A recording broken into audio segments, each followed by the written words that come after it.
What's up, everybody? Nico Tyson here, and I'm going to tell a story today about the feather of the Firebird. And maybe I was going to say more before I told the story, but I hope everyone's doing all right out there, and managing all the uncertainty of these times.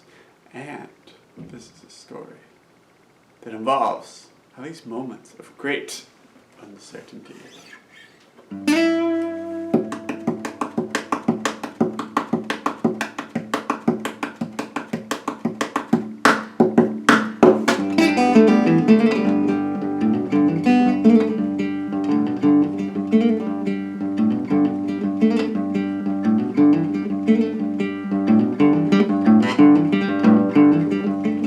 So our story begins with a warrior who's riding through the woods on his great horse of power.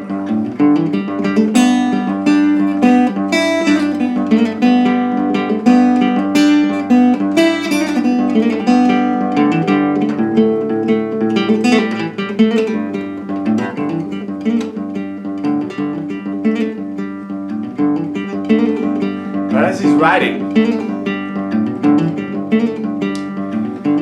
he remarks to his horse, "Why are there no birds? The forest around him is silent of the singing from the trees. He can still hear animals scurrying in the bushes. He can still hear the great pine cones dropping to the forest floor. But no birds." He's pondering this as he rides along, and then reins up his horse suddenly, because there, glowing in the center of the path, is an enormous feather. This feather is larger than a goose's feather, longer than an eagle feather, and the feather is gold. Not just golden in color, but literally gold. And almost blazing with internal light that shimmers across it. And this hunter says to his horse, "It must be a feather of the great Firebird. That's why there's no other birds singing in the forest today. The Firebird must have passed through right here." And the hunter leans over to dismount from the saddle when the horse speaks. The horse says, "Don't pick up that feather."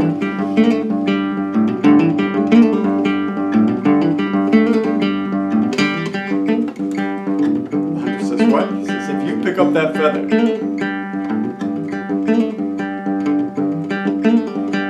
you will meet great trouble in your life, and you will know the meaning of fear."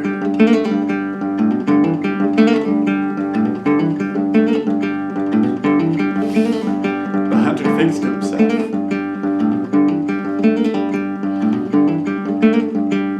"Well,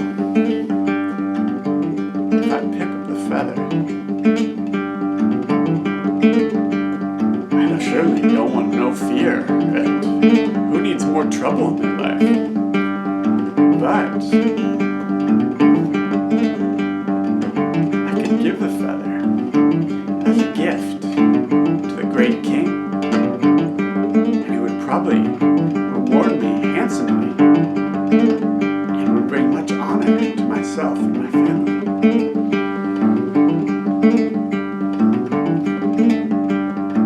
So the hunter dismounts from the saddle,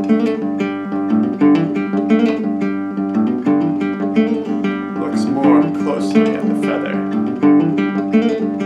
reaches down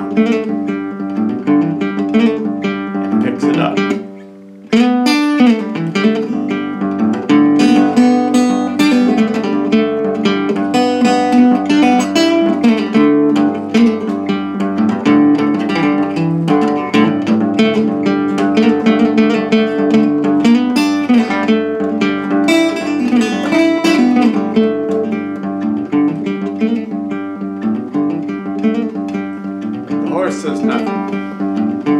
And they gallop back all the way to the center of the realm, to the royal palace. And the hunter marches down the great hall and places the brilliant feather before the king.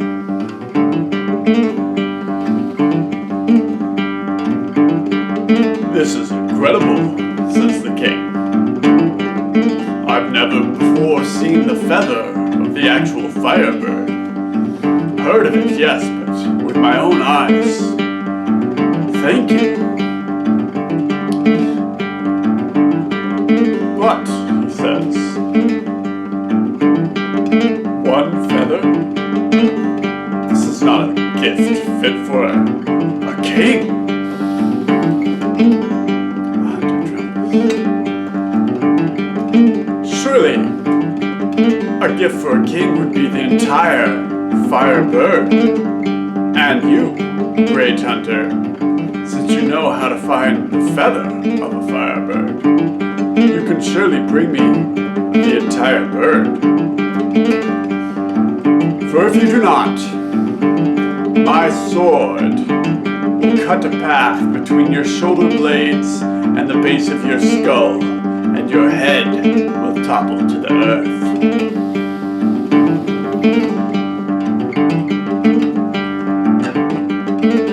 The hunter began to tremble.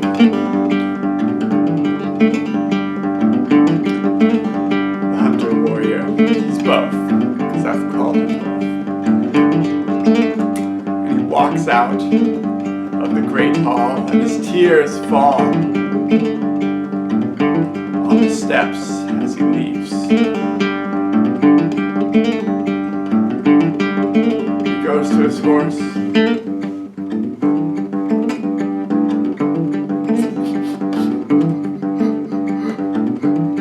Why are you weeping? Says his horse. Because the king,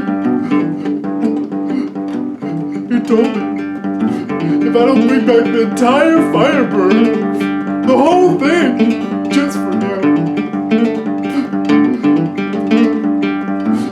he's gonna chop off my head.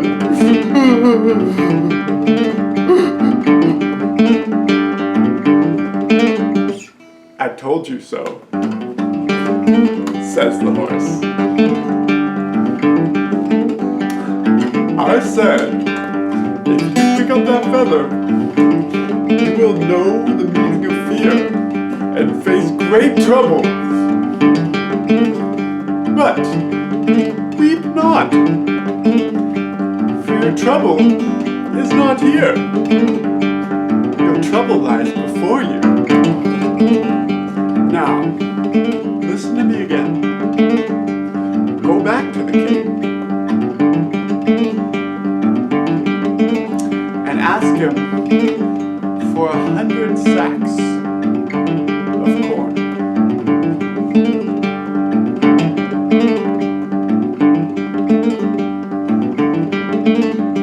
The hunter did as the horse bade him to, this time. And the horse had him spread that corn all around the great field that lay next to the forest and the eastern sea.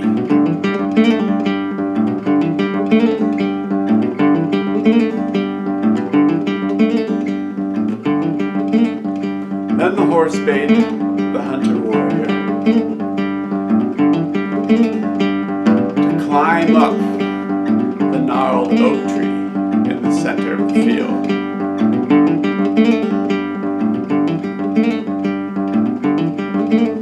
And the horse was let loose to roam idly around the field.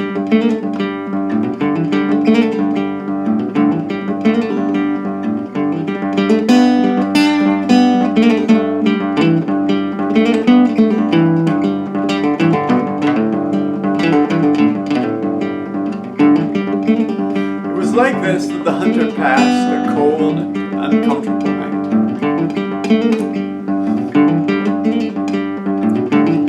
Up in that gnarled oak tree, watching the stars move slowly across the sky above his head. But then, as dawn began to brighten the sky over the sea,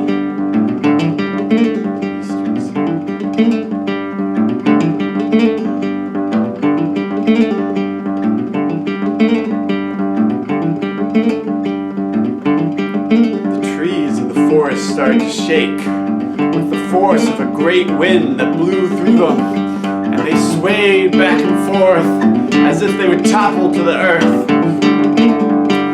And the crests of waves rose from the ocean as it was driven into a frothy mess by the winds that scoured the earth from all directions. And the sky glowed red with dawn, and from the other side of the earth flew in the Firebird. And with all this force and gusto, the hunter had to hold on to the oak tree as it shook back and forth. The Firebird landed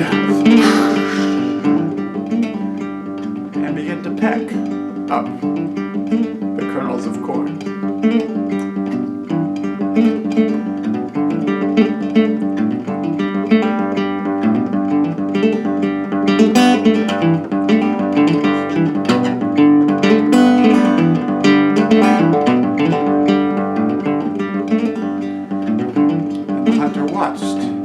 Firebird hopped its way around the field, eating the corn with merry delight in the new morning sun. And the horse continued to appear to be wandering aimlessly around the field, nibbling the grass that poked up between the kernels of corn.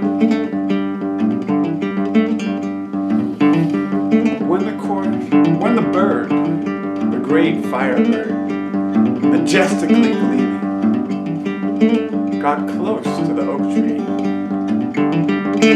the horse stamped down on one of its wings, pinning it to the ground, and the hunter leapt out of the tree and wrapped his arms around the Firebird and lashed it together with rope, its wings to its sides. And just like that, the hunter threw the Firebird over his shoulder and rode on his horse of power back to the great palace.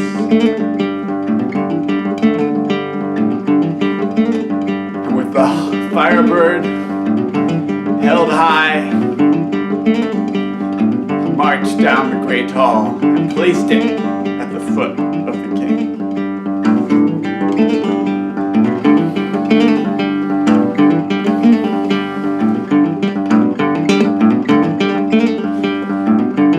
Amazing! You brought me the entire Firebird, said the king. Since you are a hunter of such great renown, I raise you in rank to noble status. But, as I have at my service such a renowned and skilled hunter as yourself, I would now like you to travel to the edge of the world and bring me back the beautiful bride I have always desired, Vasilisa, from her home there on the distant sea. The hunter's face fell into dismay. He nodded his head because the next words of the king were, "If you do not do this task for me, my sword will cut like a wind of a terrible storm cuts through the tall trees of the forest, and they fall to the earth, and your head will roll to the sea.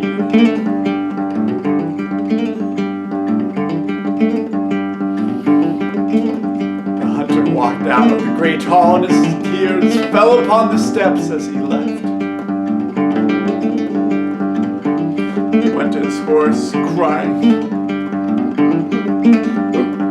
"I'm nothing gained, not just a feather of the Firebird, but with your help, I brought the whole Firebird."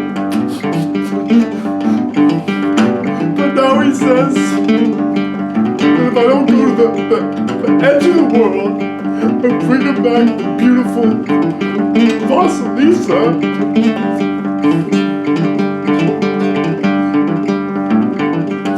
then chop off my head.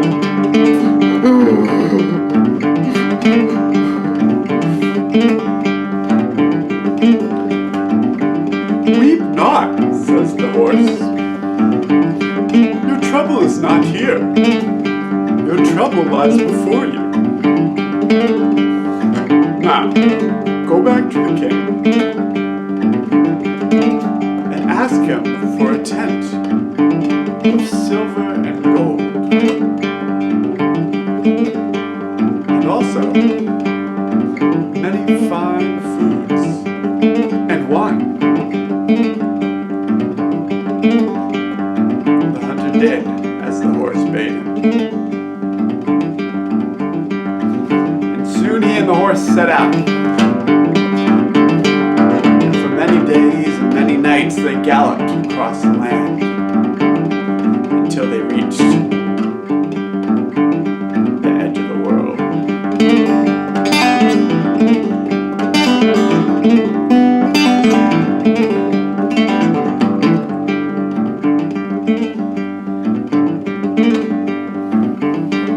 And there at the edge of the world, the hunter found himself gazing across another endless sea.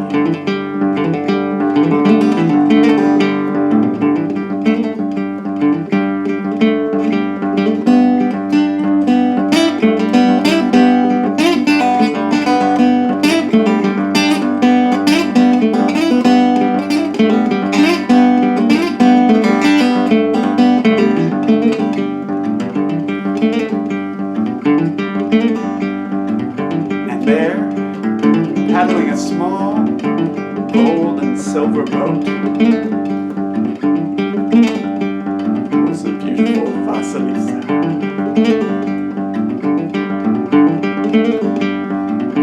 And the hunter set up his tent, gold embroidered with silver tapestries, and he spread out the fine foods. The horse wandered in the fields and munched on the delicious grasses that grow at the edge of the world, while the hunter waited, sitting in the middle of the tent. And soon enough, the beautiful Vasilisa paddled to shore.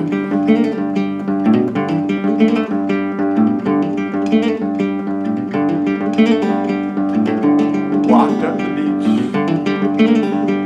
and peered into the tent that had caught her eye. And she admired the beautiful tapestries depicting many scenes from the stories of old. And she smelled the delicious food. And sitting in the middle of it all, she saw the hunter. And he invited her in to dine and wine.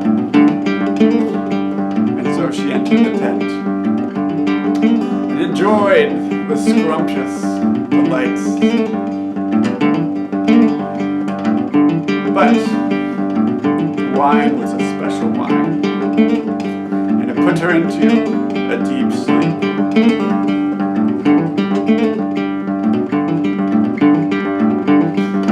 And then the hunter packed up the tent and packed food. And through Vasilisa, we just drugged.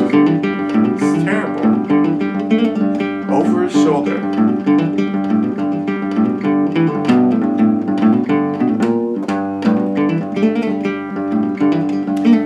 And he and his horse galloped on back to the great palace.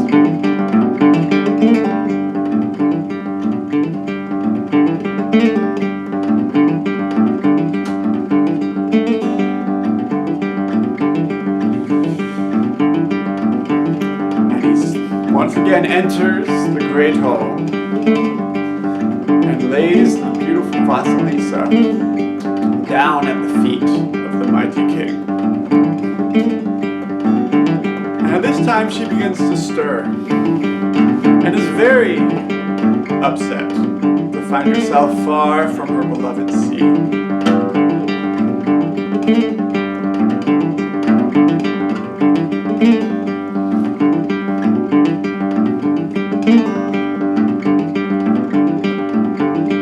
The king tries to console her. He says, "Beautiful Vasilisa, you and I will be married. We will rule the entire land. Surely you can still visit your lovely northern sea." "No," she says, "I will not marry you unless I have my mother's wedding gown. And it lies at the bottom of that same northern sea." The king says, "Well, this should not be a problem for my hunter, who's brought me you, and also an entire Firebird." And he turns to the hunter. "You will go and retrieve Vasilisa's dress from the bottom of the sea, or your head will roll into that very sea. Go now." The hunter once again leaves the palace, his tears falling on the steps, and he goes to his horse.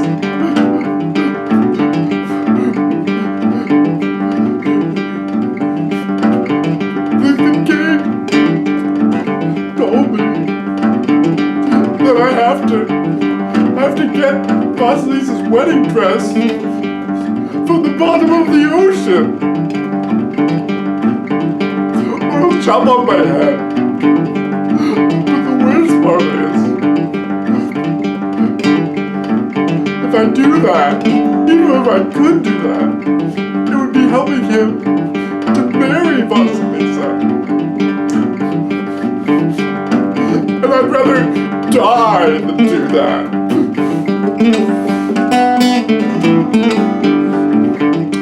"Weep not," says the horse. "Your trouble is not here. Your trouble lies before you."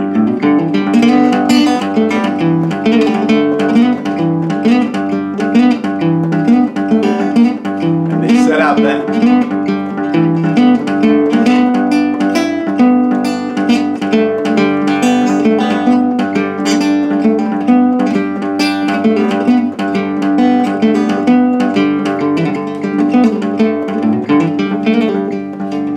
Galloped all the way back to the edge of the world and that endless sea.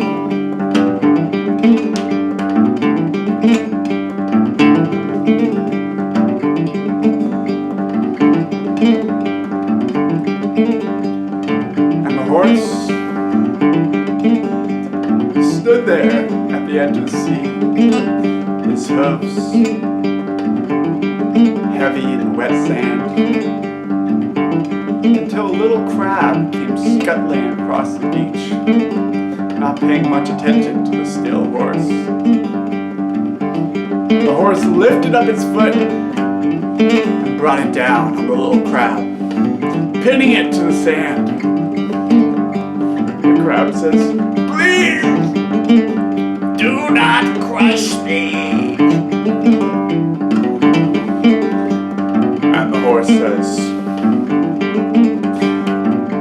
"In order to spare your life, you must help me.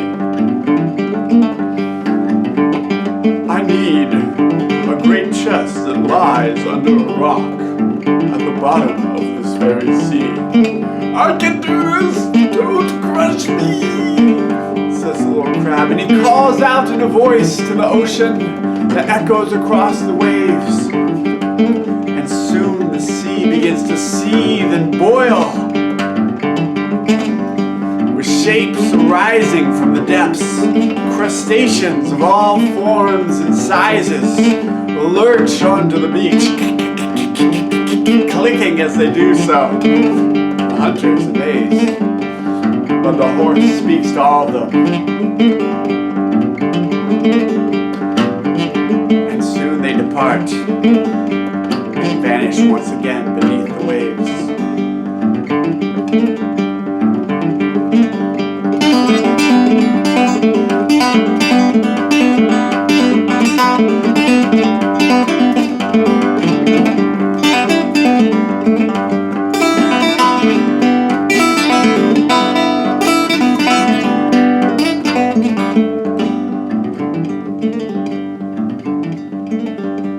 Sometime later, the sea once again boils. So many antennae and claws and those pointy legs and clickety clack clack clack clack clack and those weird gills like mouth parts. All the crustaceans come out of the ocean once again. And on the back of so many lobsters is one great emerald chest. And they lay it before the horse, and they disappear once again into the sea.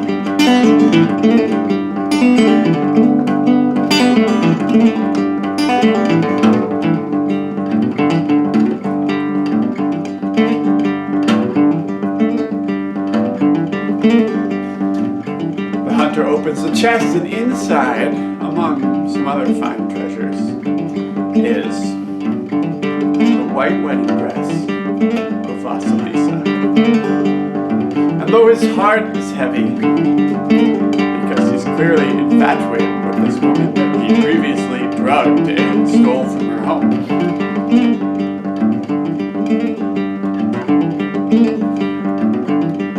the hunter rides back with his horse of power.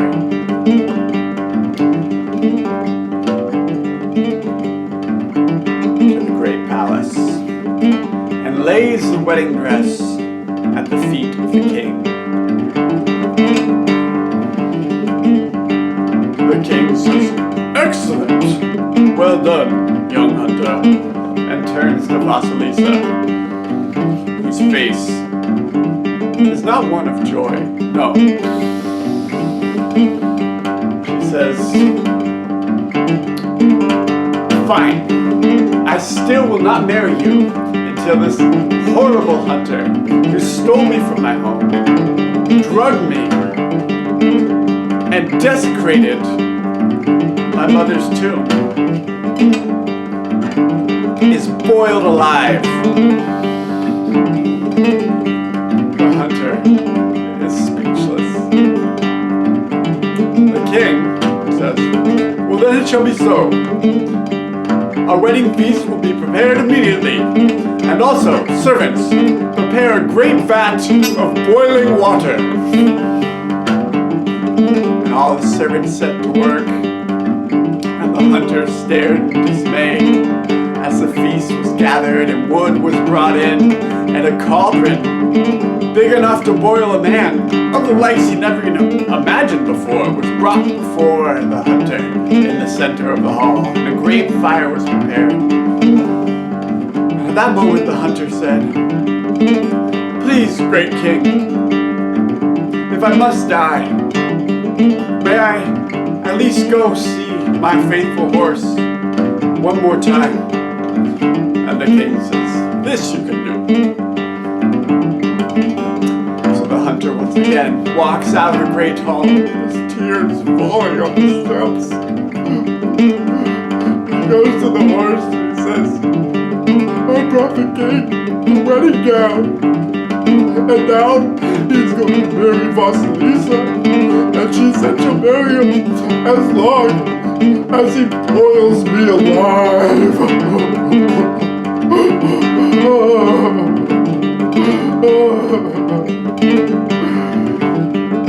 Weep not, says his friend the horse.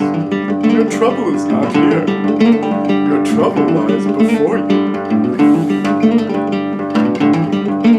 The hunter looks at me incredulously. Surely I can't get out of this one.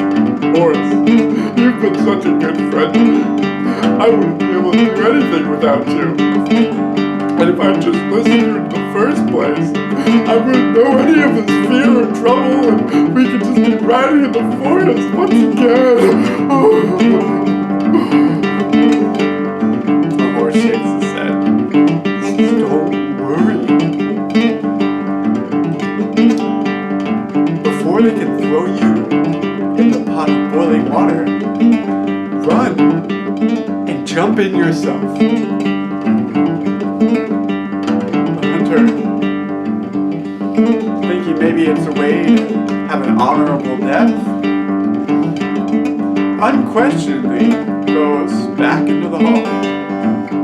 And amazingly, the feast is prepared and set out just as the giant cauldron of water has come to a seething boil.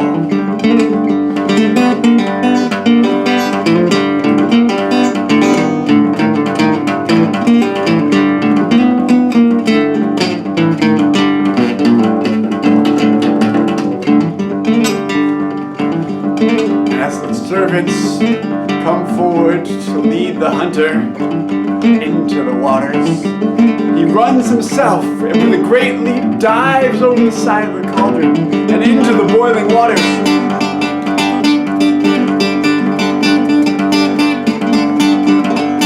Twice he disappears beneath the seething bubbles.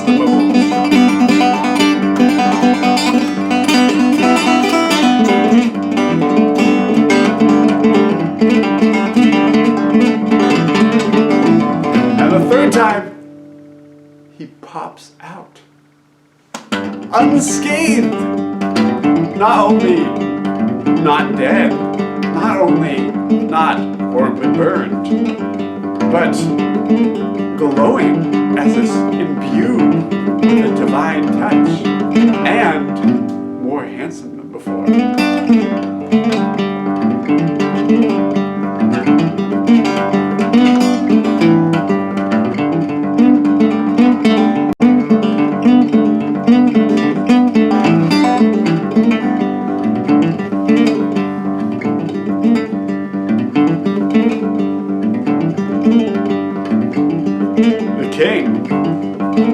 Looking with astonishment at the glorious young hunter, decides that he too would like to bathe in the boiling waters.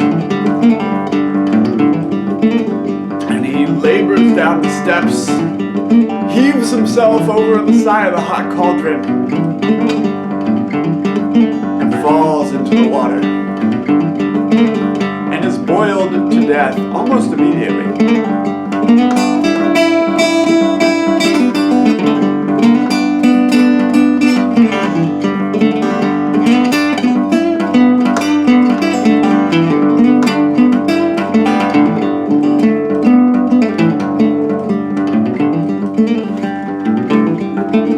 But the feast is all ready, and the whole countryside is gathered for the wedding of a king and a queen. So Vasilisa, perhaps taken by the new beauty of the hunter, perhaps forgiving him for the name, because it was under duress of his head being chopped off, marries the hunter. And they rule long over the land with much prosperity and joy.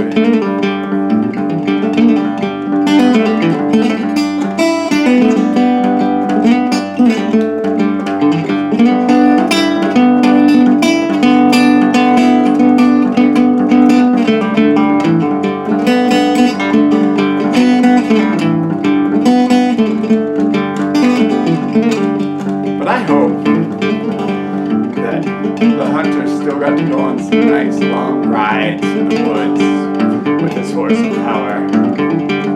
And that Vasilisa still took time to visit the northern sea and ride her little gold and silver boat around.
Thank you for listening. The song I was playing was Cherie by Toure with my own improvisations put in.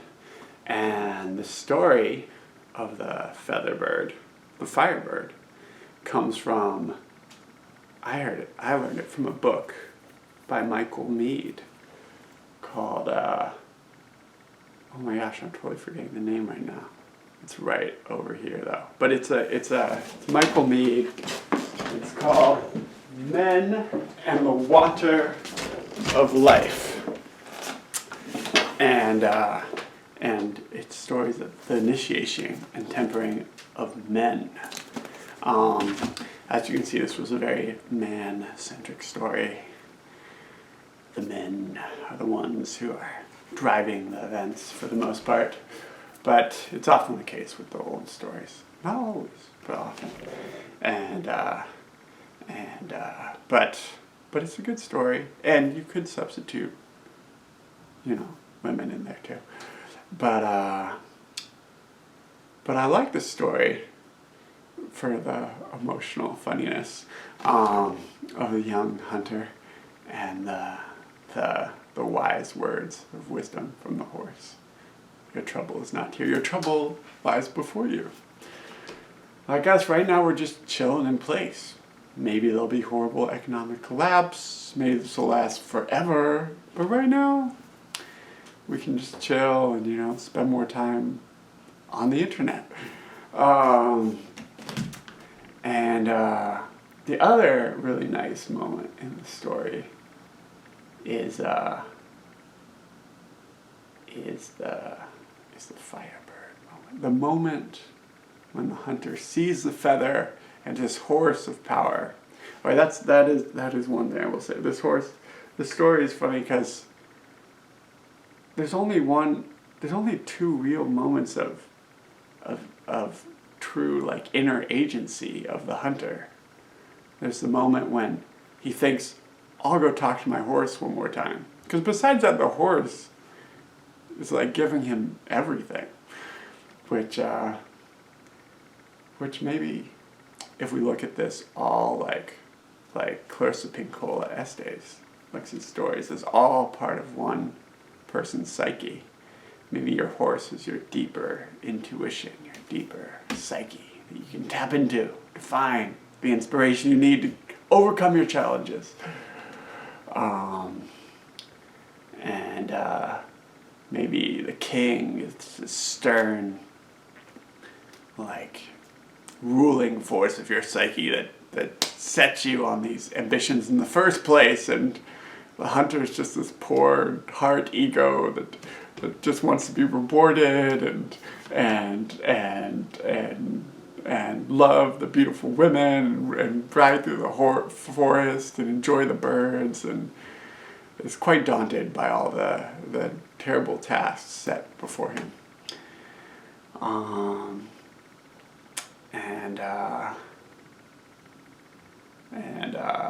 Who is Vasilisa then in the psyche? I don't know, a wise horse, because she was tricky with the boiling water and the dress and the king. Hopefully she got her way in the end. But I would ask you, the listeners, who is Vasilisa in the psyche? And, like I said, there were 2 moments of agency for the horse. The other moment of agency, for not the horse, for the warrior, was when he first picks up the Firebird, despite the warnings of his faithful horse that says, you will know trouble and no fear. He picks up that fiery feather. And that is an archetypal moment in many of our lives when we decide we're going to pick up. We're going to embark on some new path. We're going to take a risk. We're going to take a chance for glory.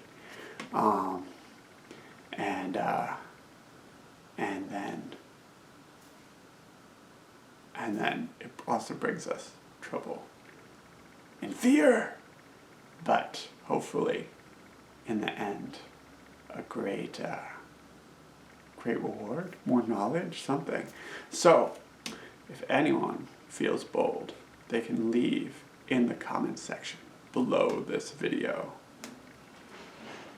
their own Firebird feather moments when they put aside the voice of caution and step boldly into something new. Or something just happened to them and they were tossed into the fires of the adventure that is life. Maybe I'll share one too in the comments. Anyway, thanks for tuning in. Stay sane and safe and healthy. And we'll make it through this. Ciao, ciao.